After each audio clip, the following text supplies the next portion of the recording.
하나님 말씀 보도록 하겠습니다. 하나님 말씀 이사야서 48장 12절에서 22절까지 말씀입니다. 이사야서 48장 12절에서 22절까지 말씀을 제가 읽도록 하겠습니다. 야곱아, 내가 부른 이스라엘아, 내게 들으라. 나는 그니 나는 처음이요 또 나는 마지막이라. 과연 내 손이 땅의 기초를 정하였고 내 오른손이 하늘을 폈나니 내가 그들을 부르면 그것들이 일제히 서느니라. 너희는 다 모여 들으라. 나 여호와가 사랑하는 자는 나의 기뻐하는 뜻을 바벨론에 행하리니 그의 팔이 갈대아인에게 임할 것이라. 그들 중에 누가 이 일들을 알게 하였느냐? 나 곧 내가 말하였고 또 내가 그를 부르며 그를 인도하였나니 그 길이 형통하리라. 너희는 내게 가까이 나와 이것을 들으라. 내가 처음부터 비밀이 말하지 아니하였나니 그것이 있을 때부터 내가 거기에 있었노라 하셨느니라. 이제는 주 여호와께서 나와 그 영을 보내셨느니라. 너희의 구속자시요 이스라엘의 거룩하신 이이신 여호와께서 이르시되 나는 내게 유익하도록 가르치고 너를 마땅히 행할 길로 인도하는 내 하나님 여호와라.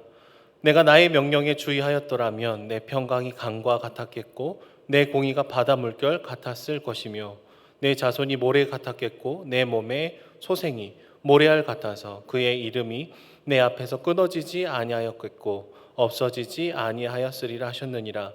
너희는 바벨론에서 나와서 갈대아인을 피하고 즐거운 소리로 이를 알게 하여 들려주며 땅끝까지 반포하여 이르기를 여호와께서 그의 종 야곱을 구속하셨다 하라. 여호와께서 그들을 사막으로 통과하게 하시던 때에 그들이 목마르지 아니하게 하시되 그들을 위하여 바위에서 물이 흘러나게 하시며 바위를 쪼개사 물이 솟아나게 하셨느니라. 여호와께서 말씀하시되 악인에게는 평강이 없다 하셨느니라. 아멘. 여러분, 우리가 처음 가본 장소에서 왠지 이전에 와본 것 같은 느낌을 받을 때가 있습니다. 굉장히 낯설면서도 익숙한.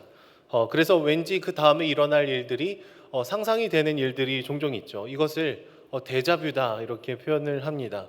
데자뷰는 이 프랑스 말인데요. 이미 보았다라는 뜻을 가지고 있습니다.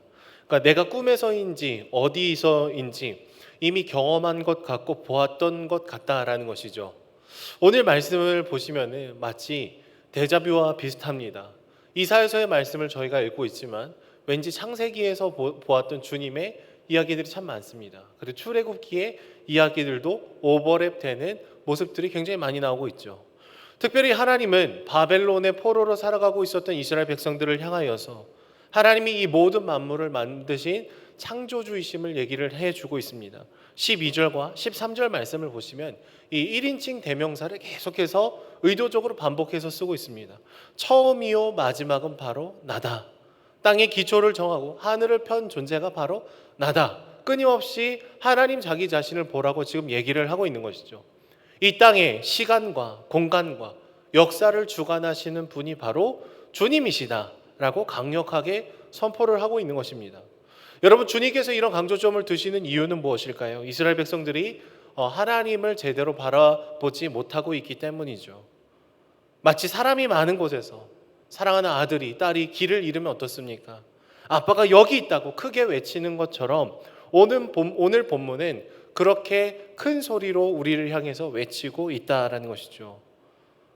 바벨론의 포로로서 살아가고 있는 이스라엘 백성들이 이 말씀을 볼 때쯤에는요, 아마 하나님을 향한 여러 오해들과 아픔과 실망이 있었을 것입니다. 하나님이 바벨론의 신 마르둑에게 졌다라고 생각을 하실 수도 있죠. 고대 근동의 사람들은 전쟁의 승패에 따라서 그 민족이 숭배하는 그 신이 이기고 지는 것으로 생각을 했기 때문에 그렇습니다. 하지만 하나님께서는 그게 아니라고, 이 모든 만물의 시작과 끝을 만드신 분이 바로 주님이시라고 강조를 하고 있는 것이죠. 오늘 말씀에 나오는 여호와께서 사랑하는 자, 이 표현은 고레스 왕을 의미한다고 보는데요. 하나님께서 약속하신 말씀을 이루시는 통로, 그 의미로 하나님의 사랑을 받은 자라고 표현이 되어 있습니다. 결국 고레스 왕을 세우시고 바벨론을 심판하도록 만드시는 분도 바로 주님이시다라는 것을 얘기를 하고 있는 것입니다. 여러분, 정말 우리 삶에는 하나님의 부재처럼 느껴지는 순간들이 있습니다. 아무리 기도하고 기도해도 현실이 나아지지 않는 것 같은 그런 순간들이 굉장히 많이 있죠. 우리는 그럴 때 하나님께 부르짖다가 의심하다가 원망하다가 기도를 포기해버리는 시간들도 있습니다. 하지만 주님께서는 그런 칠흑과 같은 어두운 상황 가운데 우리에게 다시 찾아오셔서 다시 봐라. 너를 창조한 주가 바로 나다라고 지금 얘기를 해주고 있는 것이죠. 여러분 어떤 어려움 가운데 있습니까? 어떤 힘든 가운데 있습니까? 어떤 좌절과 절망 가운데 있습니까? 다시금 그 상황을 주님 앞에 내어드리며 하나님을 바라보는 놀라운 은혜가 있기를 소망합니다. 우리는 이렇게 생각할 수도 있습니다. 하나님이 계셨더라면, 나와 함께 하셨더라면 애초에 그냥 망하게 하지를 마시지 왜 다 망하게 해놓고 이제 와서 나를 보라고 얘기를 하십니까? 라고 이렇게 반문을 하고 싶을 수도 있습니다. 사실 이스라엘 백성들이 포로로 살아가게 된 이유는 그들이 하나님을 떠났기 때문이죠.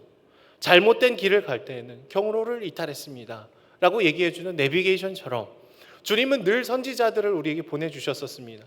이스라엘 백성들에게 말하셨습니다. 말씀을 선포하셨었습니다. 소리쳐 외치셨던 것이죠. 그 길이 아니라고, 그렇게 살면 안 된다고 끊임없이 수도 없이 우리에게 얘기를 해주셨음에도 불구하고 우리가 말씀에 주의하지 않아서, 우리 내면을 돌아보지 않아서 우리 스스로 선택해서 걸어간 길일 수 있다는 거예요. 비참함에 처하고 포로로 끌려가는 인생으로 우리가 제 발길로 걸어갔을 가능성이 높다라는 것이죠. 그리고 주님께서는 다시금 이 출애굽 사건을 기억하게 만드는 단어들을 계속해서 사용하십니다. 먼 옛날에 애굽의 노예로 살아갔던 그들을 광야로 이끄시고 가나안 땅으로 이끄시고 바위에서 물이 나게 해주셨던 이 주님의 사건들을 계속해서 얘기를 하죠. 여러분 이것은요, 이전에 한 번도 경험해보지 못했던 허무맹랑한 이야기가 아니었습니다. 바로 그들의 조상들이 애굽에서 탈출해서 어떻게 가나안 땅에 들어오게 되었는지, 하나님만 경외하면서 살았을 때 얼마나 아름다운 관계들이 회복이 되었는지를 얘기해 주었던 것이죠. 그들의 조상들이 이미 걸어왔던 그 길을 다시금 얘기해 주면서 너희도 하나님만을 경외하고 바라보고 순종하고 따라가면 절망과 같은 우리의 인생 가운데, 그 바위 가운데 물이 솟아날 것이다, 풍성해질 것이다, 회복이 될 것이다 라고 얘기를 해주고 있는 것이죠. 출애굽의 단어들을 계속해서 꺼내시는 이유는 우리들의 그 마음속에 하나님께서 이미 행하셨던 일들을 근거 삼아서 더 굳센 소망 가운데 거하게 하시려고 하는 것입니다. 그리고 이런 하나님의 구원을 받은 사람, 그 사람들은 뭐래요? 만방에 알리는 증인의 삶을 살아야 된다라고 얘기를 하죠. 오늘 말씀을 보시면 바벨론 땅을 떠나라고 얘기를 합니다. 그리고 주님께서 우리를 구원해 주셨다라는 것을 만방에 알려라 라고 얘기를 해주고 있는 것이죠. 눈먼 자들이 보게 됩니다. 포로된 자들이 자유를 얻게 되는 것이죠. 이러한 자유함은, 이러한 회복은 예수님이 나중에 유대인 회당에 가셔서 말씀하시는 첫 번째 설교에도 많이 담겨 있습니다. 누가복음 4장 18절의 말씀을 보시면 가난한 자에게 복음을 전하게 하시려고 내게 기름을 부으시고 나를 보내사 포로된 자에게 자유를, 눈먼 자에게 다시 보게 함을 전파하며 눌린 자를 자유롭게 하고 주의 은혜의 해를 전파하게 하려 하십니다 라는 이사야서의 말씀을 찾아서 인용하고 선포하시죠. 여러분 모든 만물을 만드신 주님이 이사야서가 선포될 때 함께하고 계십니다. 그리고 누가복음의 말씀이 선포될 때에도 함께하고 계시고 바로 오늘 지금 우리의 삶 가운데도 주님께서 이 놀라운 말씀으로 우리와 동행하고 계시다라는 것이죠. 결국 오늘을 살아가는 우리도 주님을 바라봐야 된다는 거예요. 성경에 기록이 되어 있는 수많은 내용들이 그냥 과거에 있었던 일들이 아니라 비슷한 이야기들을 계속해 주시면서 메마른 우리의 삶 가운데 하나님께서 물을 내시고 회복을 일으키실 것을 믿으며 걸어가야 되는 것이죠.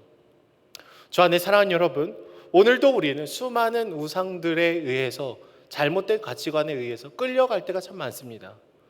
이미 주님께서 우리에게 주신 것에 대해서 집중하고 감사하고 만족하지 못하고 아직 갖지 못한 것들에 집중하며 탐욕을 여전히 키워갈 수도 있겠습니다.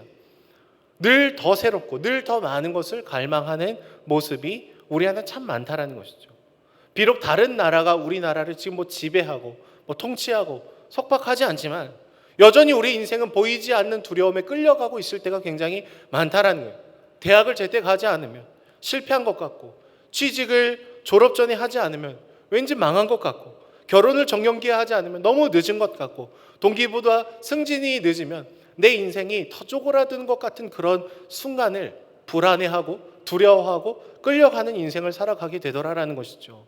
하지만 주님은요, 보이지 않지만 분명한 속박 가운데 살아가는 우리들을 향하여서 창조주이신 주님을 봐라, 주님의 말씀을 들어라, 그리고 우리를 옥죄이고 있던 그 잘못된 기준과 가치관에서 벗어나서 주님께서 주시는 참된 자유의 걸음을 걸으라, 그리고 이 자유를 주신 주님의 은혜를 선포하라라고 얘기를 해주고 있으십니다.